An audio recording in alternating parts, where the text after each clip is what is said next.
Welcome, everyone, to this briefing brought to you by the Israel Defense and Security Forum, IDSF. In Hebrew name is Abitchonistim. IDSF is the leading Israeli organization advocating for strong national security to defend Israel. It's a great privilege today to be joined by Brigadier General Yossi Kuperwasser, who, among many other responsibilities, is the head of research for IDSF.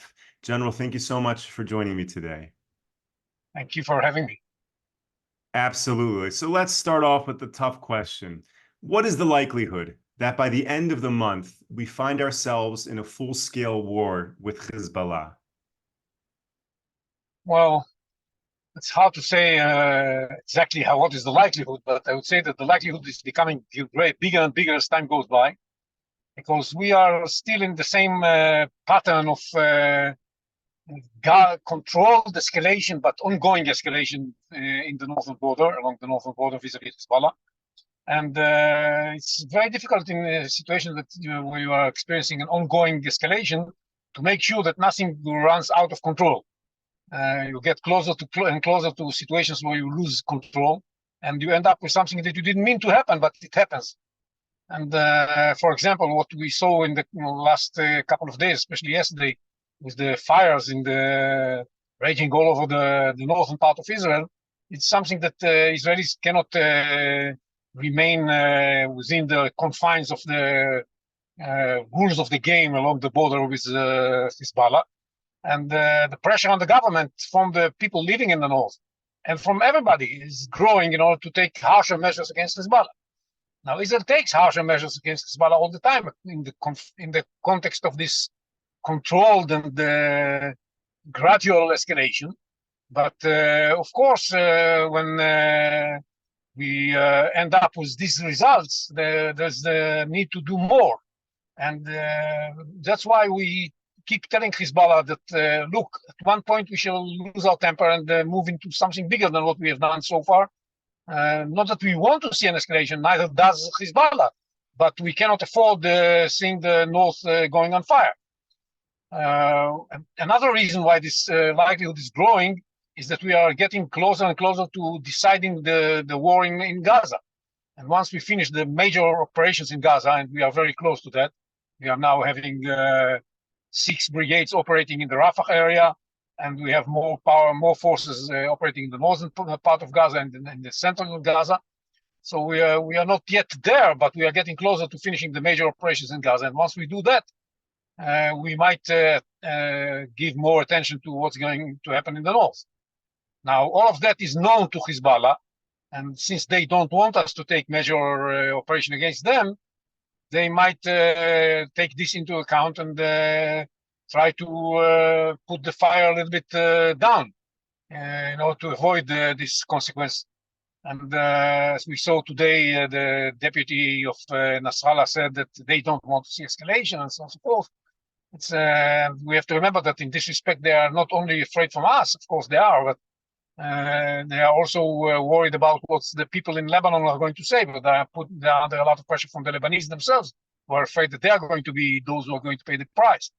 So it's a complicated situation. As the likelihood grows, the need of Hezbollah to scale down their activities grows as well, if they want to stick to the policy that they're operating according to right now. We have to remember that one other reason why Hezbollah has risen their level of activities is the fact that we are getting closer to decision in Gaza, because they are committed to show solidarity with Hamas and to make sure that Hamas stays in power.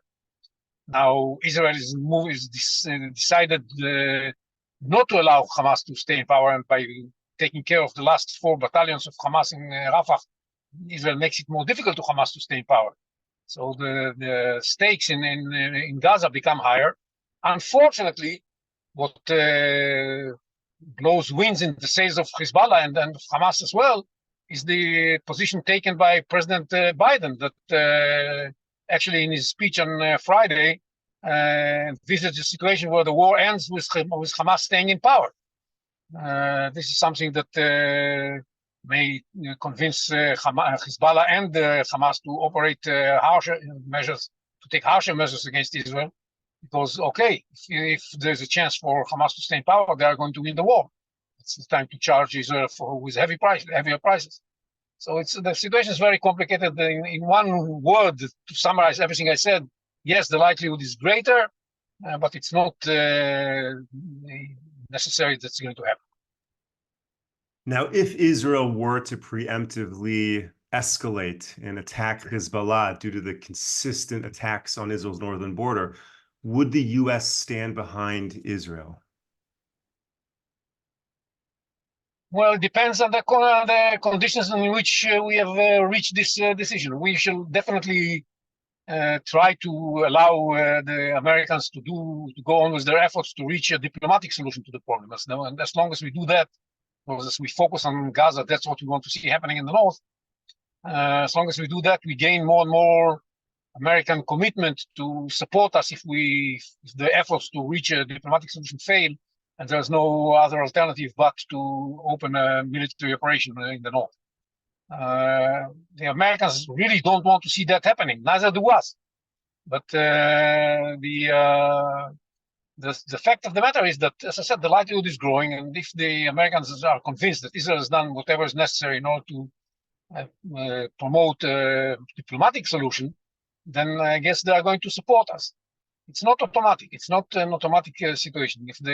We saw how low is the Biden confidence and credibility that he attributes to Netanyahu. He believes that Netanyahu wants to prolong the war.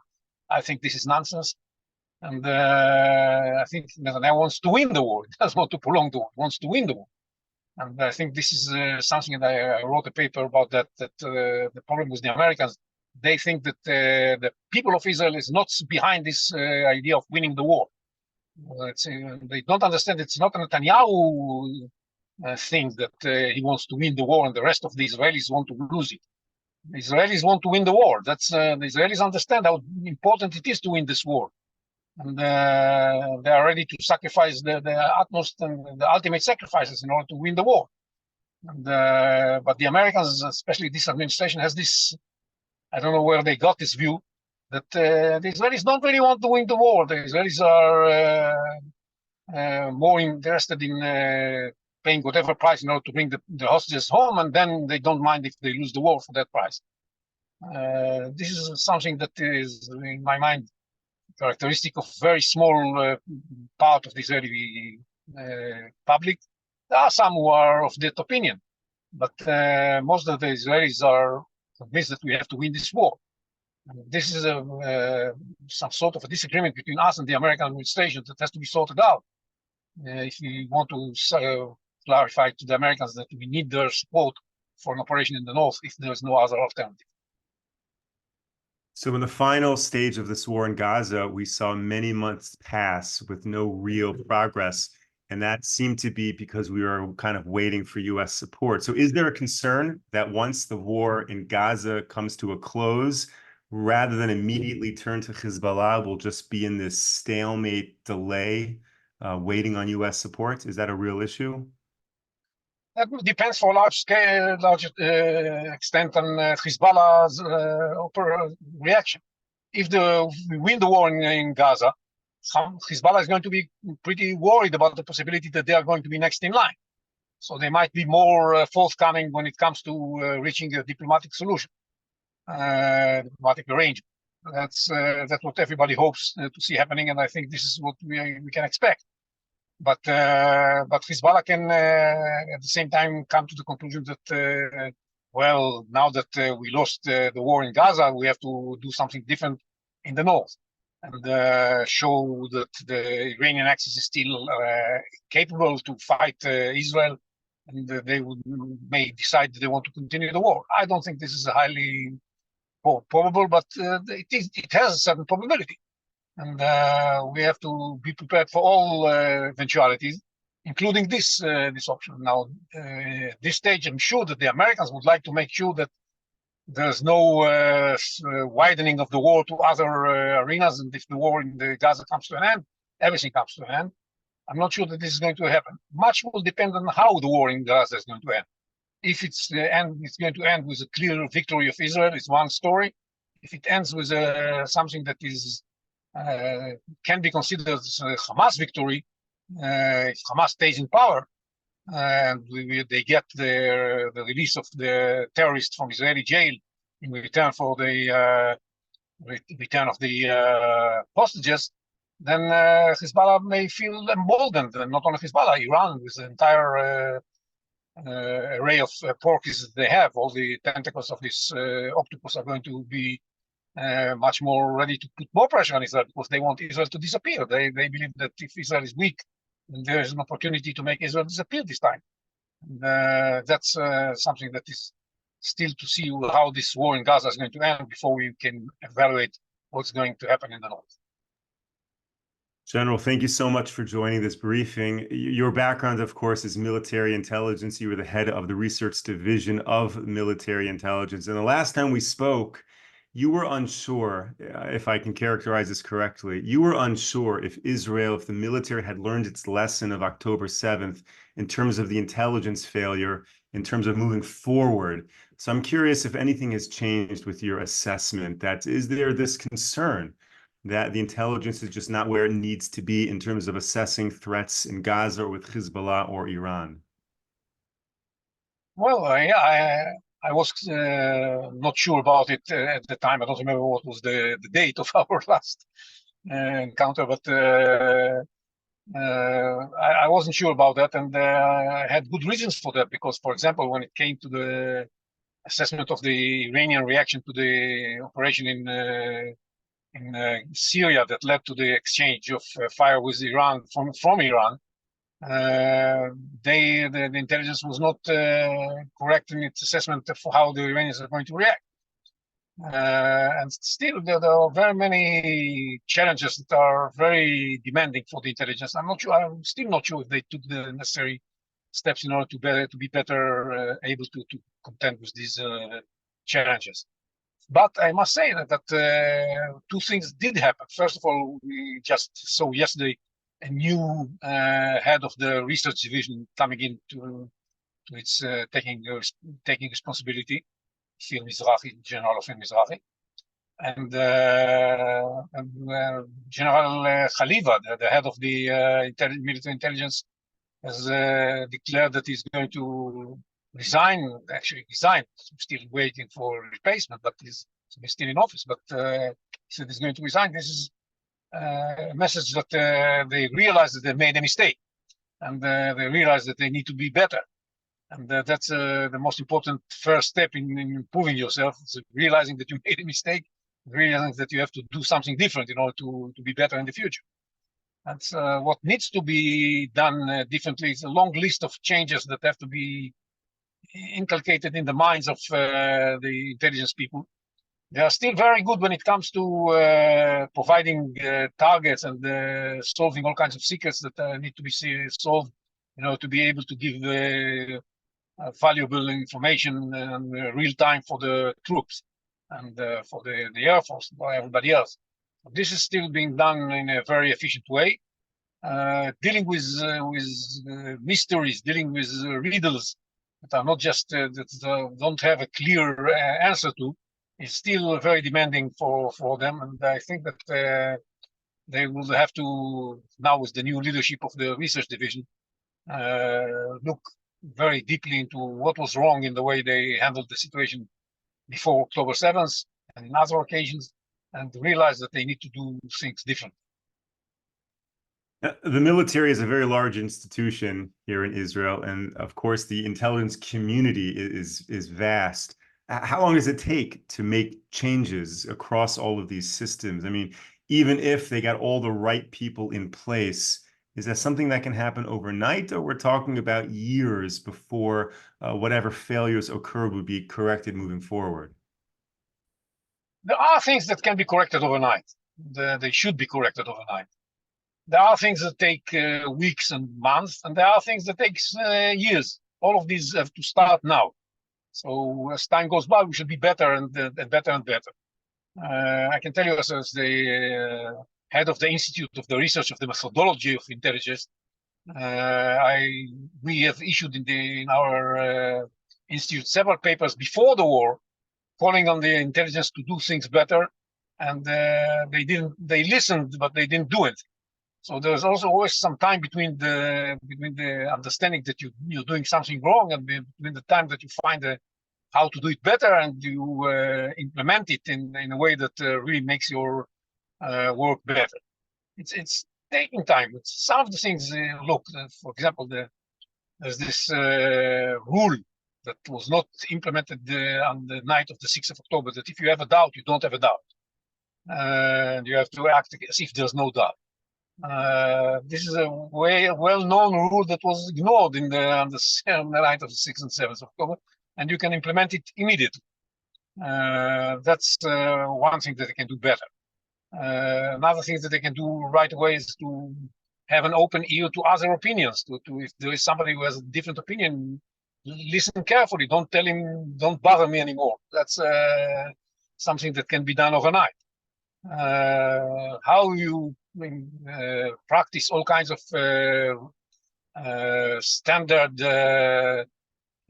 techniques that needs to be practiced in the process of assessment, it's a different thing that may take more time, because you have to learn the methods and to practice them for some time before you can really use them efficiently.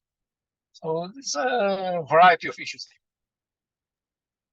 Thank you for that. And thank you, of course, to all of our viewers and supporters who are not only tuned in, but sending in your questions.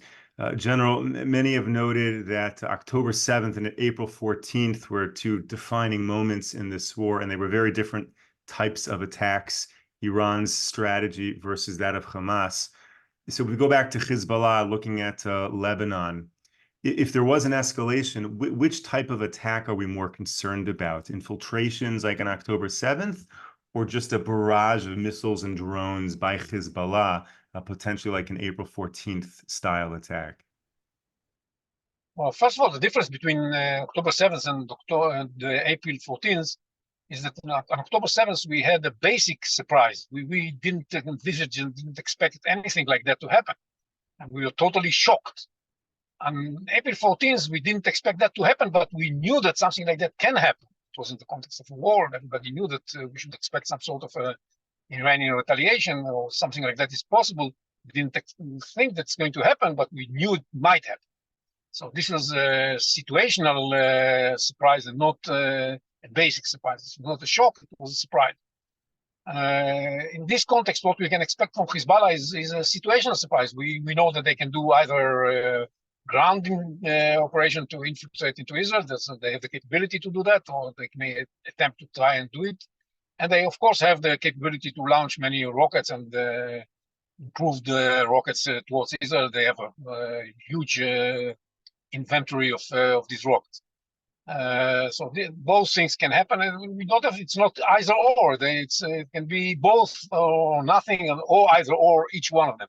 So we have to be ready to any eventuality, and we're in the midst of a war with Hezbollah. Yes, we assess that right now they don't have an interest to do that, but we at the same time have to be ready for the possibility that they are going to do that.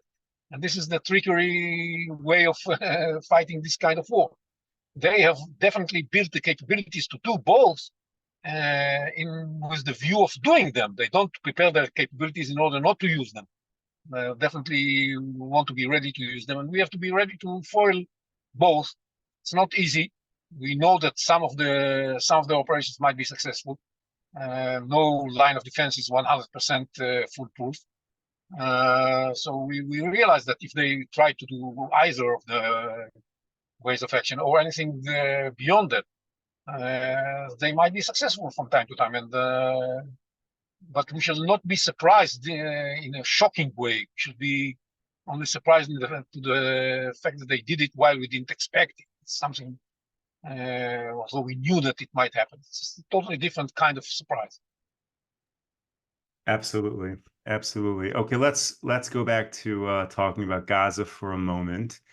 Are you generally satisfied with the way the war is progressing right now in Gaza? Do you think we are on track to the stated goal of destroying Hamas as a military and government entity? Well, basically, yes, but I'm not happy with everything. I'm very satisfied with the commitment of the soldiers and the commanders to win the war. In any confrontation with Hamas in Gaza, we are doing well. Now, of course, we pay prices. There's no free lunch. We pay a price, but the price we've paid so far is so painful. But at the same time, it's much less than what we thought we might pay, to win the war. And so we're fighting extremely well, moving from one place to another, taking care of all the formations of Hamas in Gaza. We could have done it in a shorter period of time, but we needed to refresh ourselves. We needed to release some of the hostages. We needed to gain legitimacy, which we didn't, but we are at least trying to gain legitimacy to no avail. And we need to keep our relationship with the Americans in a good shape, because it's also a part of our strength, the fact that we have the American backing. So all of this was also taken into account when we planned the war, and we are moving forward well. What I'm not happy with, besides the issue of the timetable, is the fact that it seems as if Israel doesn't want to take control of Gaza, of all of Gaza, for not even a moment. And that we believe that we can hand it over to somebody else just like that, and somebody will take it. If we are not going to win the war in a way that everybody understands that we have won the war, that Hamas is not capable of governing and ruling Gaza in the future and carrying out terror attacks from Gaza against Israel in the future, if we don't do that, it's going to be extremely difficult to find any Gazans who are going to step up and say, okay, give me the keys. We have to convince everybody that we have won the war and that Hamas is not coming back. And for that purpose, we have to rule over all of Gaza for some time, so that we should be able to convince everybody that we have won the war. It's not only that we won the war, everybody should be convinced that this is the case. And for doing that, we have to convince the military to be ready to do that. The security system in Israel is not really eager to make it happen. And secondly, we have to convince the Americans, who are clearly against it. And if you try to analyze what President Biden said on Friday, he actually said, give it to Hamas.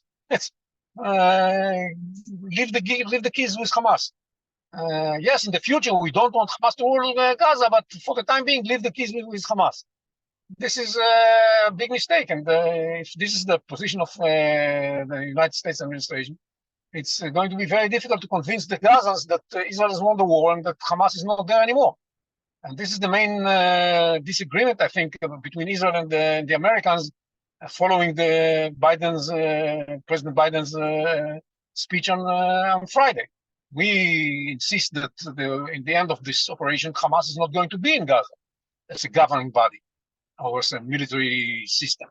And it's not what Biden said was, well, look, they are going to be weakened, and they are not going to be able to regroup, and they are not going to carry out terror attacks against you anymore because they are going to be weak.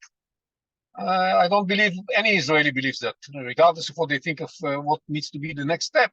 No Israeli believes that this is what's going to happen to Hamas. What Hamas is going to give up the commitment to destroy Israel. This is the raison d'etre of Hamas. They're not going to give it up. And there's no way that Hamas is going to handle Gaza to the Emiratis, Saudis, or even the PA. So it's how are we going to get rid of Hamas? It's a non-starter, as the office of the Prime Minister said. It's a non-starter. And that's why we need to win the war. And even if the Americans don't like it, we should win the war. That's we did all kinds of steps that the Americans didn't like. The Americans didn't like us starting the ground of operation. The Americans didn't like us to enter Rafah. There were all kinds of steps that we took in spite of the American resentment. And sometimes you have to do that. And we shouldn't confront the Americans too many times, but when it's critical for our security, we should do that. I want to drill down on one thing you said. You believe that there needs to be a strong Israeli military presence in Gaza once the war is completed, and you said that there would be a need to convince the military of that. That not only would there be opposition from the US, but even within the Israeli military establishment, there are those who are pushing back on that. We only have a few minutes left, but can you elaborate on why they are pushing back within the Israeli military and how to counter that? Well, it's very difficult for me to explain why they're pushing against it, because I'm an expert on the Arabs, less on the Israelis. But the fact is that they keep saying, and you hear it from Minister Gallant, and you hear it from other key officers in the Israeli military establishment.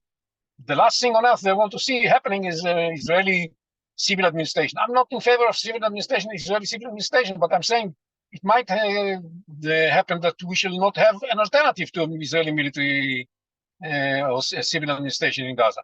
So now they are trying to. I wish they were going to be successful. They're trying to work out some pilot in northern Gaza in which they are going to deliver the keys to Palestinians to rule over themselves. And there are all kinds of rumors about foreigners that are going to form entities that are going to take care of delivering the humanitarian aid in the future, maybe in those pilot areas. I'm totally in favor of that. If you can find a way to avoid Israeli civil administration, okay. But I'm skeptical that this is going to work well, because if you leave the area and there's no Israeli presence over there, before you deal with Hamas in a way that convinces everybody that they are not able to operate, it's going to be very problematic to keep such a pilot successful. We can do it in a small area in northern Gaza, but there are very few civilians. But once the many civilians are going to come, and there's no Israeli power, then Hamas is going to come with them, and it's going to be very difficult to make sure that some other Palestinians will be courageous enough now to take the reins of the governance in these places without worrying about Hamas taking action against them. We saw what happened in the first attempt with the Durmush clan that were killed by Hamas. So I believe that if this experiment works out, wonderful. But if it doesn't, we shall have to, at least we have to be thinking and getting ourselves prepared to the possibility that we shall need to have some civil administration for a limited period of time, so that we should be able to convince everybody that Hamas is not coming back. Hamas has lost and is not coming back. We have to convince them. And I don't think that the Gazans are convinced at this point of time.